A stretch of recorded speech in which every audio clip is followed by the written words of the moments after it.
Hello everyone, welcome to my channel. This is the Maverick channel and we talk about cryptocurrencies and everything digital currencies. Obviously it's a bear market, some people are having Thanksgiving. It's a good and bad time because there's a lot of memes going around of people that would have told their families to invest in cryptocurrencies and now everything has tanked. So it's a bit of a tricky time, but that's not what we're here to talk about today. What I'm here to talk about is both good and bad news. Now, the bad news is you're being tracked by the most popular Web3 platform or wallet or interface that pretty much everyone downloads onto their computer.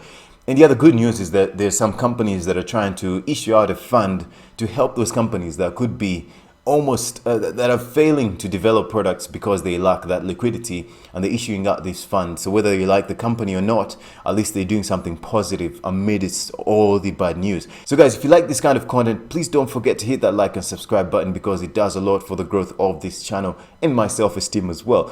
So guys, the first news I have to bring to you is obviously consensus, and it's what you've been seeing right here on your dashboard. So I'm going to quickly show you this sort of summary by CoinGate and use a supplier out there of cryptocurrency, and I'm going to show you the actual contract that was written or the policy change by MetaMask. Now, most of you know who MetaMask is. It's a company that's created by Consensus, which is another subsidiary that holds a lot of Ethereum and has developed quite a few products in the Ethereum ecosystem.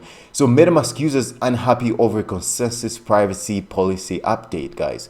Now, Consensus, the New York-based blockchain software company behind the leading Ethereum wallet, which is MetaMask, has updated their privacy policy. In its policy update, Consensus has confirmed that it also collects users' data related to its on-chain wallet services in MetaMask. So you're going to see that the software firm said that it collects some data related to user identification, such as contact details, profile information, along with some other user data. So when you use Infura, which is an RPC provider in MetaMask, as your default RPC provider in MetaMask, it sort of issues you that information that you need to contact to send transactions it checks the blockchain for you on your behalf if you're not running your own node.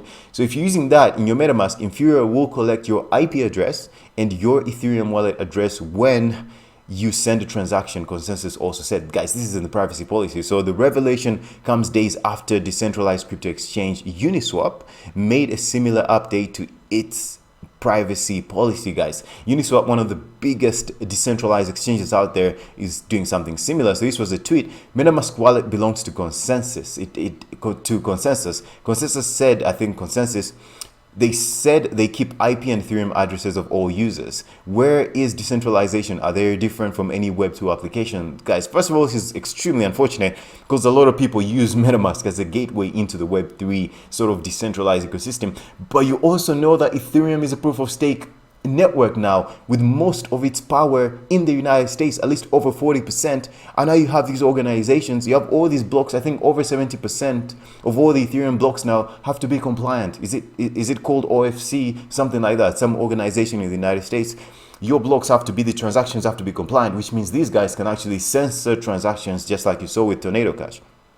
So shocked by the company's new privacy update, crypto Twitter community members expressed displeasure at the move, which some felt invaded a user's privacy. One of the core ethos of the crypto space. Of course, it does affect that privacy. It does infringe on your privacy. However, they believe the new privacy update provides less privacy for Ethereum users. However, they believe that the new privacy update provides less privacy for Ethereum users. No, it's not just Ethereum users, guys. The way MetaMask wallet works is there's these other EVM compatible ecosystems. I'm sure some of them kind of use Infura or other technologies that are actually centrally controlled. That's how these companies were able to censor smart contracts from whoever they want, because this data relay situation is, the central bodies controlling that, so they can freeze you from actually interacting with the blockchain, and they can freeze your transactions. So these are some of the articles that were written about that. Basically, the actual privacy policy, consensus.net/privacy policy. And when you just scroll through this, it's just hell out. It's hell, guys. It's hell in here. We get information about you in a range of ways, guys. Oh my God. So if you're using our services, identity information, contact information, profile information, feedback and correspondences such as information you provide in your responses to surveys and so on, financial information, transaction information, usage information, marketing information, financial information, technical information such as your Ethereum wallet address, application programming, interfaces and network information. So information collected by Infura when you use Infura as your default RPC, guys. You remember, if you download MetaMask, unless you're going to run your own node, I think it's explained here, your default RPC provider in MetaMask. Let me just read this so that you fully understand. And https infura.io are both products offered by the company, and Infura is a default remote procedure call. That's the the full an acronym for RPC. So provider, so procedure call provider in MetaMask. When you use Infura as your default RPC, remote procedure call provider in MetaMask, Infura will collect your IP address. Guys, so remember, every time you're going to send a transaction out there, whether you're buying an NFT, whether you're sending your Ethereum to a loved one, if that person is in a different country, they can easily deem you as a criminal just because you've sent your friend, maybe your university buddy, some money out there, but they're in a country that they don't like. I mean, this is crazy, guys, and very dangerous. I don't know why everyone's touting Ethereum as the savior out there, yet they're seeing everything in front of their faces. It's just terrible, guys. So Infura will collect your IP address and your Ethereum wallet address when you send a transaction. However, if you're using your own Ethereum node, which no one runs, or a third-party RPC provider with MetaMask, then neither Infura nor MetaMask will collect your IP address or Ethereum wallet address, but you should be aware your information will be subject to whatever information collection performed by the RPC provider you're using, and their terms regarding such collection. So further information, so you can read more to actually, it gets worse. It gets worse. Further information you give us in relation to the CodeFi site and CodeFi services. Further information we collect from you in relation to CodeFi, consensus.net, and so on. Further identity information, passport and or photo ID, information required to comply with the anti-money laundering laws. And you guys, it's supposed to be a decentralized network. Information required to comply with your anti-money source of funds for participating in token launches. If these people didn't do this, guys, and we've seen these old videos of these Ethereum people collecting money. They were collecting Bitcoin back then. So you issue, for example, for every 1,000 Ethereum or something like that, they collect like 600 Bitcoin. They were giving some giveaways back then, I think 2014, 2015. So maybe you take, you give them, they give you 1,000 Ethereum and you give them back, I don't know, an equivalent amount of Bitcoin, something like that, because they were collecting funding for their company. Guess what? They've never been stepped on for illegally collecting money. You know, this is a lot of weird things happening in the Ethereum ecosystem. So information that you give us in relation to your purchase token holdings, such as earnings received from staking and the number of tokens in your wallet, information we get from others, registration using single sign-on accounts. Basically, they're collecting every single aspect of you. Guys, please comment in the comment section about alternatives to the MetaMask wallet, because I'm scared having this thing on my computer right now. I would really appreciate it if there's good decentralized alternatives, especially if you're a programmer and you've looked into it. I'd truly appreciate it if you know another alternative, such that when you go to a website that asks you to log in with MetaMask, just like in the Cosmos ecosystem, you may have another wallet, but it will detect that wallet as the one. So I don't know, guys. Please give me some advice. Then in other good or bad news, let's just leave that horrible stuff to the side. This is a Twitter person, Ki Young Jew at Ki Young Jew. It was like the 7-year-old 10,000 Bitcoin moved today. No surprise, it's from criminals like most of the old Bitcoins. No surprise, it's from criminals like most of the old Bitcoins. It's the BTC exchange wallet related to the 2014 Mt. Gox. I actually thought this was good because I thought it's the Mt. Gox people that are trying to move around Bitcoin in preparation maybe to refund a fraction of the people, a fraction of the people's Bitcoin that was lost back then on the Mt. Gox exchange. They sent 65 BTC to Hit BTC, which is an exchange. a few hours ago. So it's not a government auction or something. So clearly it's not a government auction. It's not maybe something that's within some kind of legal framework, but it's this BTC moving around. I actually thought it was good news. So old Bitcoin is bearish, is a bearish thing. When this kind of Bitcoin moves around, because it's from way back when Bitcoin was purchased, when it was around $200, people say it's a bearish thing because it can easily be dumped on the market given the current price of Bitcoin, because it's still a massive profit from that time, like over thousands of percentages up there in profit. So I mean, this could be, if it's someone maybe like a Robin Hood going to refund some of these people's money, it's a good thing. But if it's thieves moving around this Bitcoin looking for ways of transparently depositing it or cashing it out, that's of course terrible. Then the only light of good news out there, guys, whether you like Binance or not, that's not the debate out here. This is a company that's launching, so just read it yourself. Just understand, Web3 leaders joined Binance to spearhead. Now I'm going to drop for you some of these names that have joined Binance to spearhead Web3 industry recovery initiative. So I'm not going to read the whole thing, but let me just read for you this beginning part. As a leading player in crypto, we understand that we have a responsibility to lead the charge when it comes to protecting consumers and rebuilding the industry. Anyways, that's why we've established the Industry Recovery Fund, a new core investment opportunity for organizations eager to support the future Web3. So guys, of course, if some of these companies succeed in which way, shape or form, it's surprising. Some people think we're actually about to get to a bull market. No, I mean, I'm hoping we stabilize in the market, but the bull markets have been preceded by, well, two things. I want to say one thing because I feel like two things is too much, but because one of them is inevitable. That's the halving of Bitcoin, or the halvening of Bitcoin, whichever we want to call it, where every 4 years or it's estimated around 4 years, but it's a number of blocks that are counted. You have the halvening of the Bitcoin supply that's rewarded out there. It started with 50 Bitcoin, it went to 25 Bitcoin per block, they went to half of that, 12 point something, then 6.25 Bitcoin. So it's going to halve again in, I think, 2024.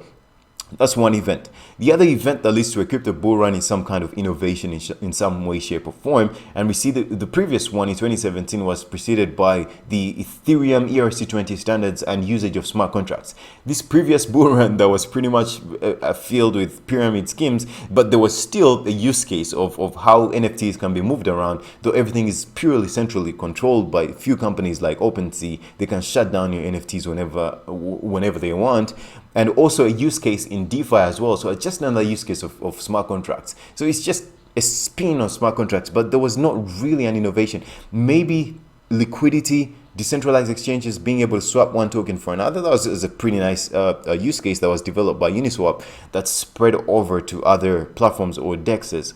So that was some sort of innovation. So don't think a bull run is just going to rise, because there's a lot of bad players that need to be washed out, that need to understand the new innovation that arises. But hopefully, whatever new innovation will come will be so hard to replicate that it will infiltrate the market as an actual use case that people can use on a day-to-day basis. And hopefully it will be a decentralized alternatives and not none of these wishy-washy things like the MetaMask that are, infringing upon users' privacy. Anyway, so back to the article. So some of the companies actually participated in this. You can see initially Binance will commit $1 billion US, I think, in their stablecoin BUSD, and this is the actual address. You can check they've committed 1 billion BUSD. As other companies are having liquidity crunches, these guys have a massive liquidity store. And if you actually check CoinMarketCap, which they own, they have a proof of reserve where they have over 68 billion in assets. So initially, Binance will commit, remember guys, it's a bear market. It's like making a $68 billion investment in the bear market. So imagine what would happen in the bull market. It's absolutely crazy how much money is being made in the crypto space.